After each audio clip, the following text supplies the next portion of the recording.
But let's talk about the signing of Roki Sasaki from the angle of the MLB. We talked about how the Reds gave up international pool money in order to allegedly help the Dodgers make that signing.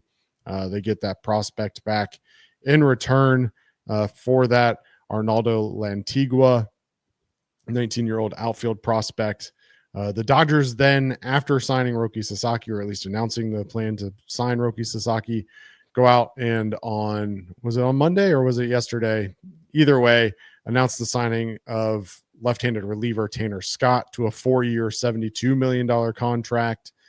There's a lot of conversations that are going on right now, Nick, about the Dodgers. Are they good for baseball? Is this taking advantage of a system? Are we setting ourselves up for this huge lockout in 2 years when the CBA is up? I am dying to get your opinion on how this is all shaking out and whether or not it is good for baseball, bad for baseball, or if you're just indifferent on the whole thing. I got a long-winded answer here, Craig, because I think this is, well, I mean, I don't think this is just like something that there's just a like easy take that you can have, because there's so many different layers to this conversation. The Roki one, like, whatever, it is what it is. He chose the Dodgers. The Tanner Scott one is just like, come on, man. Like, what are we doing here? $80 million on a reliever after the offseason that you've already had after last year with Ohtani. That one to me was just like, come on. Like, what are we doing here? But, all right, so I kind of have 3 points here. All right, so the first one, and the thing that I want to make sure I say clearly here, is to the national media people that are just going about how, oh, this is great. Look, the Dodgers, they earned the right for this. This is good. This is good. Shut the hell up, man. Shut up. Like, there are diehard baseball fans in small markets that should be pissed about this, all right? And whether the logistics of hey, they actually did earn it or whatnot, it's so, like, it's bad taste. It's like, read the room. Like, these are diehard baseball fans that have to see this nonsense, whether it's their owner's fault or not. Just shut the hell up. Like, stop. You don't need to, like, shrub this down our throats about how great this is and how wonderful this is. And you know what? You should just, tell your owner to spend more. No, dude, come on. That's garbage. I hate that. Like, just be nice. Like, these people are the diehard lifeblood fans of baseball, and they deserve to be pissed about this. All right. Having said all that, I don't think this is as big a deal for the Reds as it's made out to be. Like, if I was a Colorado Rockies fan or an Arizona Diamondbacks fan, like, it would be really hard, man. Like, this would be, like, you invest so much time and effort and energy and money into being a fan of those teams, and you have no chance whatsoever to win the NL West. Like, that is brutal. But the Reds don't play in the NL West, thankfully. The Reds play in the NL Central. And the Chicago Cubs don't operate anywhere close to the Dodgers. So the Cubs are the favorite. We've already talked about that. They should be the favorite. But the Cubs favorite and the Dodgers favorite are on two different stratospheres right now in terms of the regular season. It's actually some part of this, Craig, that could be good for the Reds. The Reds' best path to the playoffs is to win the NL Central. All right. But let's just say the Cubs go out and they do have an incredible year. Let's say they win 95 games. I don't think any of us, as optimistic as we are, see the Reds winning 96 next year. So the next path is the wild card, right? Well, the Dodgers play the Padres and the Diamondbacks, I believe, 13 times. They play the Reds 6. So that's 7 games. And you hope that if you're a Reds fan, the Dodgers beat the living hell out of the Padres and the Diamondbacks, who I just felt sorry for. You hope they go 13-0 against them. Because, I mean, what an advantage that is. So, realistically, I don't think it's a terrible thing for the Reds. I mean, you could sit here and go, well, the Reds have no chance in the playoffs. Let's just get to the playoffs, man. Like, who cares? And to be honest, you put the Reds and the Dodgers in a 5-game series. Hunter Green goes out in game 1 and pitches the game of his life. All of a sudden, you're 2 games away from beating them. So, like, I don't know. I don't think it's for Reds fans. I wouldn't be sitting here being too worried about it. It could actually legitimately, I believe it could actually help the Reds if the Reds are in a wild card race. All right. And then my third and last point, Craig, and I'm sorry, I know this is long, but I just had so much of this I wanted to get out. I don't think this is overall as dire of a situation for baseball as it's being like laid out to be. I don't love this. I think it's bad for diehard baseball fans having to see this. But in terms of like it killing baseball or the sport's dying because of this, I don't think that's really true. The Yankees in the late 90s into 2000, they won 3 World Series in a row, and baseball was in a great spot then. Unless the Dodgers run off like 5 World Series in a row, which I would love to take the bet against that. Like that's not going to happen. Like the Dodgers odds once they get to the playoffs are probably going to be below 30% to win the World Series. Like it's hard for baseball. You have 2 bad games in a row, and you're toast. So I don't think it's that bad overall. As annoying as it's more annoying than actually bad for the sport. And then my last part of this is, I mean, villains are good for sports. Like, I mean, they really are. Like, people will watch the Dodgers because they hate the Dodgers. Like, I think this brings more casual fans into watching it. And the year, like the Dodgers might win the World Series in 2025, but I don't think they're going to roll off 4 or 5 in a row. I don't think that's going to happen. I just don't think the sport's set up that way. But when they lose in the playoffs, it's going to be a big deal. It's going to be exciting. It's going to be maybe more exciting than the World Series is will the Dodgers lose in an NLDS series. So I don't think it's doom and gloom for the sport. I just think it's very annoying for diehard fans. And I would say to Reds fans, just be incredibly happy that you weren't born a Colorado Rockies or Arizona Diamondbacks fan, because those are the ones that are really suffering. We also want to remind you that you can call or text 988 anytime, day or night. The 988 Suicide and Crisis Lifeline is a place to get support for anything related to mental health, whether it's an immediate crisis, simply wanting to find out how to connect with care, or anything in between. It's a 100% confidential, secure, and an anonymous way to reach out for help when you don't know where else to turn. To connect, call or text 988 or visit mantherapy.org to get help. It's okay not to be okay. Yeah, look, I mean, there's a couple things here, right? Like, first of all, the MLB hasn't had a repeat World Series winner since 2000, which of all the leagues out there, there's been the most parity amongst the MLB compared to all other leagues. So, you know, to your point, I think that we haven't seen it to this level, so I don't want to speak prematurely here, but baseball, there's got to be so many things that go right for a team in terms of health, and just you have so many positions and so many different players that impact things, and the way that just the whole contracts are set up, that it really does open itself up to parity. So I want to acknowledge that first and foremost, and talk about the fact that, look, you can say whatever you want about the Dodgers and what they're doing this year and over the last couple of years, but the truth of the matter is that MLB as a whole has had a ton of competitiveness and hasn't necessarily had an issue. The challenge that I have is not about the Dodgers, quote unquote, winning free agency sweepstakes or spending exorbitant amounts of money on re-signing guys. The challenge that I have is the deferred money. And that's the piece specifically that I'm questioning a little bit. And it's not because I don't think that the money is there, or that, you know, they're skating the system or anything like that. But like, at some point, the Dodgers have $1 billion in deferred payments right now. Billion with a B. I mean, if you look at it, obviously we all know Shohei Ohtani, $700 million contract, $680 million of that was deferred. I mean, absolutely insane. But then you look at the rest of their lineup and the rest of their rotation. Blake Snell, $60 million deferred. Tanner Scott, we just talked about, 4-year, $72 million contract, $21 million of it is deferred. Freddie Freeman, $57 million deferred. Teoscar Hernandez, $31.5 million deferred. Mookie Betts, $115 million deferred. Will Smith, $50 million deferred. Tommy Edman, $25 million deferred. Like, that's the piece for me that I don't know what it looks like long term for the Dodgers and for the MLB. And that's my concern a little bit, is they're certainly giving up a lot of future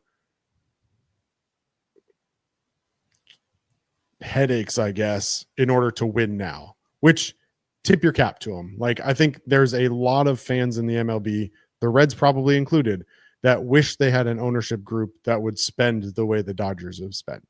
But I do think that there is something to be said about deferred money and what it is doing to set up that ownership group long term, but also just where does it end? And maybe it doesn't. Maybe that's okay. I mean, the Reds paid Ken Griffey Jr. through this past season for a contract that they signed him to in during his career. So, I'm not naive enough to believe that deferred contracts shouldn't exist.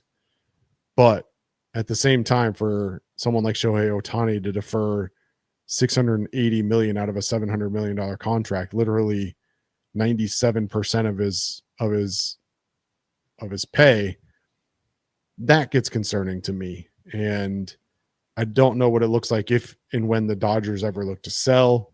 I mean, that certainly tanks the valuation of their organization a little bit in terms of the deferred money that they owe out. So for me personally, props to them for spending the money. I just don't know that I love the deferred money. Yeah, I agree with you. And it just seems the problem is it's a way around the salary cap that these penalties are set in place for. The Reds deferring Ken Griffey Jr. is not to get around the salary cap.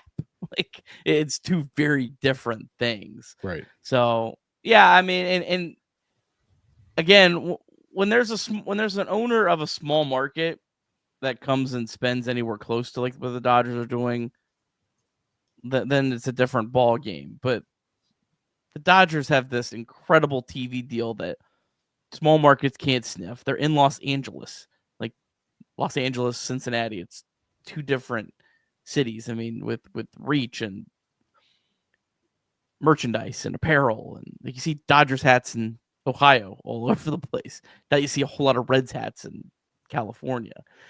So I mean, it's an uneven playing field. Again, it's fine because of the playoffs and the structure. It evens it out a little bit to an extent, but yeah, I mean, like I don't know. It continues to be a tough pill to swallow. But in terms of just the overall ramifications, I mean, the Dodgers are still plus 270 to win the World Series. As great as they are, they're still plus 270.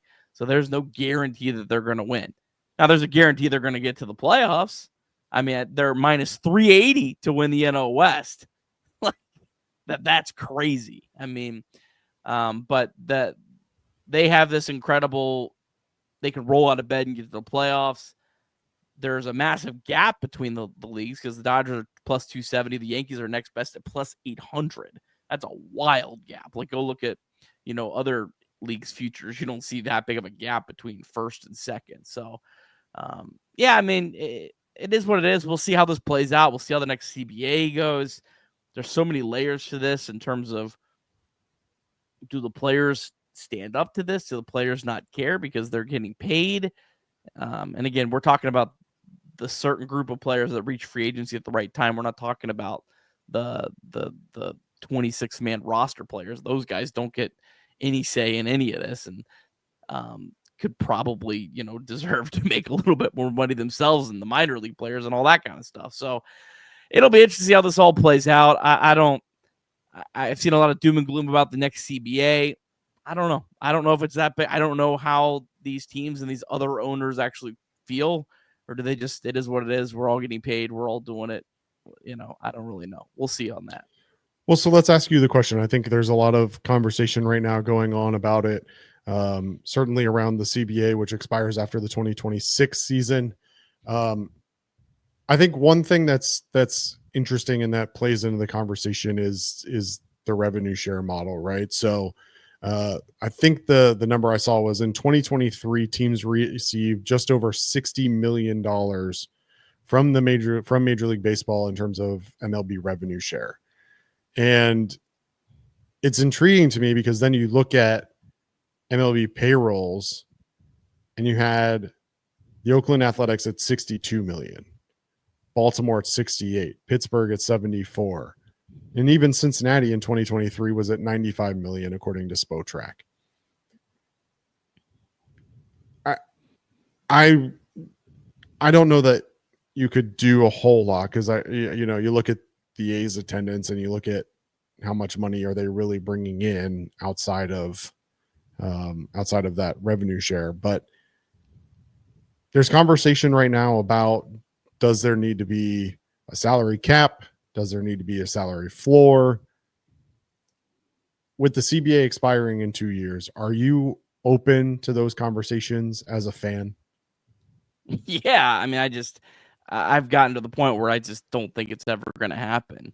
I mean, I think that this was a massive mistake that happened years and years ago that you can't roll back on. I mean, the Players Association has won. They won, and they're not going to give it up. And the MLB owners across the board don't care enough to really fight for it because I don't think it really helps them all that much. I just don't think either side really cares enough about being competitive, and it is what it is. I mean, it's a business. Everyone's in it to get paid to an extent. I don't know. I just am so skeptical that anything will ever happen with this until there becomes a point where it's dire for players getting paid in the future. Until you start seeing contracts go down, there's just there's not enough motivation on either side to change anything. There's always going to be somebody that's willing to pay you. And for the most part, we've seen that take hold. Sometimes it takes a little bit longer to make it happen for whatever reason. There's certainly guys that are free agents still today that many thought would be signed already. But when we really evaluate all of this come March, when the season really starts, how many of those guys are still going to be free agents, and how much of that is of their own doing versus of the MLB ownership's doing? Who knows? It looks like you want to make a point. Yeah. One final point on this is also in terms of it like being good for baseball. It's not good for the diehard fans of small market teams, but the way that it's set up right now keeps the big markets competitive year after year. Yes, they may not win the World Series, and it's hard to win a World Series. And like you mentioned, it hasn't happened back-to-back years, but the Yankees, if they don't make the playoffs, they're still winning 80 games. They don't have rebuilding seasons. They're competitive all year. Their games are interesting. If the Yankees and the Dodgers have to go through 4 good years, 4 bad years, like that's less money really for everyone overall, right? I mean, because those are the teams that have the big markets. Those are the teams that bring the most money in. So it I don't know, the way it's set up, it sucks, but it keeps everything flowing well in terms of what brings in the most money overall.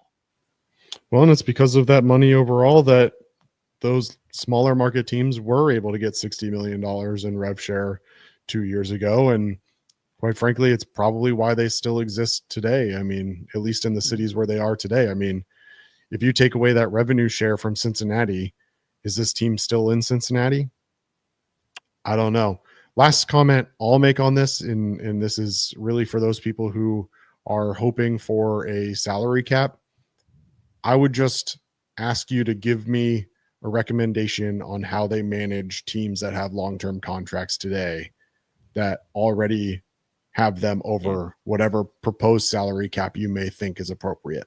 It just, the logistics and operations behind trying to make a salary cap in Major League Baseball work in a collective bargaining agreement that typically only lasts 4 to 6 years is highly unlikely. Most of these contracts go for that duration and leave these teams in a position where they wouldn't even be able to get under the salary cap within the CBA timeline. So that would be my challenge to you, for those of you that are on board with a salary cap. For those of you on the salary floor side, I think the only thing I would say is that you're probably not going to be able to see a floor much higher than just whatever the revenue share number is. And quite frankly, most teams are already above that, even if it's just a couple $1 million. I just don't see them putting in a number that really forces teams to spend a whole lot more than that. The owners are never really going to agree to that. So, but nonetheless, the Dodgers look to make it back-to-back World Series championships this October, and they'll do so with Roki Sasaki, Tanner Scott, and the rest of the crew.